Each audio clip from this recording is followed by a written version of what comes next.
Hi friends, welcome back to our channel. అందరు ఎట్లున్నారు? మంచిగా ఉన్నారు కదా? ఈ రోజు అయితే ఇలా తోటకూర కర్రీ అయితే చేసిన.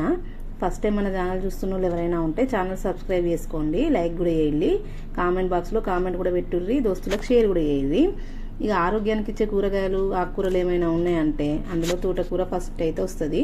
అందుకని చెప్పేసి ఇక ఈ తోటకూర ఈరోజు అయితే చేసి వీడియో అయితే షేర్ చేస్తున్నా. చూసారు కదా, సూపర్గా వస్తుంది. స్మెల్ అయితే సూపర్ ఉంది. ఉడుకుతున్నప్పుడు వాసన కూడా మస్తు వస్తుంది. దీన్ని అయితే అన్నంలో కానీ చపాతీలోకి కానీ తింటే మస్తు ఉంటుంది. ఇక ఈ కర్రీ ఎట్లా చేయాలనో ఇప్పుడైతే ఈ వీడియోలో చెప్పేస్తా. ఇక చూడుల్లి.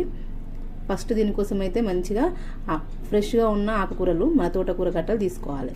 నేనైతే 3 కట్టలు తీసుకొని అట్లా కట్ చేసుకున్నా. మంచిగా చూసి అట్లా కడుక్కోవాలి. మంచిగా కడుక్కోండి తోటకూరని. ఇక స్టవ్ పైన మంచిగా ముక్కుడు పెట్టుకోండి. కొంచెం పెద్ద సైజు ఉన్న ముక్కుడే పెట్టుకున్నా. ఆయిల్ పోసేసుకొని జీలకర్ర వేసేసుకోవాలి. ఇందులోనే కట్ చేసి పెట్టుకున్న పచ్చిమిర్చి కూడా వేసేస్తున్నా. కొంచెం సాల్ట్ కూడా ఫస్టే వేసేసుకోండి. ఇవి మంచిగా వేగనివ్వండి. నేను పచ్చిమిర్చితోనే సాల్ట్ కూడా యాడ్ చేసుకొని వేసేసుకున్నాను. ఇందులోనే కట్ చేసుకున్న ఉల్లిగడ్డ ఒకటే కట్ చేసుకున్నానండి, మీడియం సైజు. అది కూడా వేసేసుకోవాలి.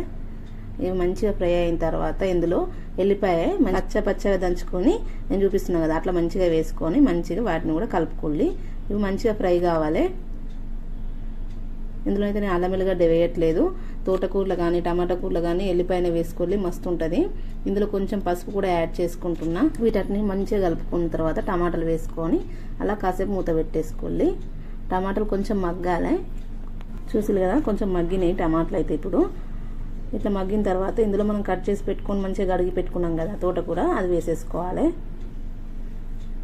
చూసిందా, తోటకూర అనేది ఎక్కువనే ఉంటుంది, కానీ ఉడికిన తర్వాత కొంచెం అయిపోతుంది కాబట్టి ఏం కాదు. అందుకే కొంచెం ఫస్ట్ తీసుకునేటప్పుడు కొంచెం పెద్ద ముక్కుడు తీసుకోవాలి. మొత్తం తోటకూరని వేసుకున్న తర్వాత కొంచెం మూత పెట్టేసుకోండి. చూసిలా ఒక 5 మినిట్స్ తర్వాత మూత తీసి చూస్తే చూసిలా ఎసరు అనేది అదే ఊరిపోతుంది.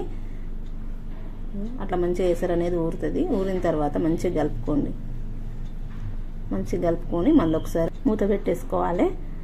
రుచిగా ఇట్లా మంచిగా కలుపుకున్న తర్వాత మూత పెట్టేసుకోండి. మళ్ళీ మూత తీసి ఒక 5 మినిట్స్ తర్వాత చూస్తే మంచిగా దగ్గరికి వచ్చేసింది కదా కూర. తొందరగా ఉడికిపోతుంది తోటకూర అనేది. చూసిలే కదా, ఒక 15 మినిట్స్లో మన కర్రీ అయితే రెడీ అయిపోతుంది తోటకూర. కొంచెం సాల్ట్ తక్కువ అనిపిస్తే వేసేసుకోండి. నాకు తక్కువ ఉంది కాబట్టి నేను మీదకెళ్ళి యాడ్ చేసుకున్నా. కొంచెం కొత్తిమీర కూడా వేసుకొని కలిపేసుకుంటున్నా. చూసిన ఎసరు అనేది మొత్తం ఇగ్గే వరకు అలాగే ఉంచేయండి, స్టవ్ ఆఫ్ చేయకండి.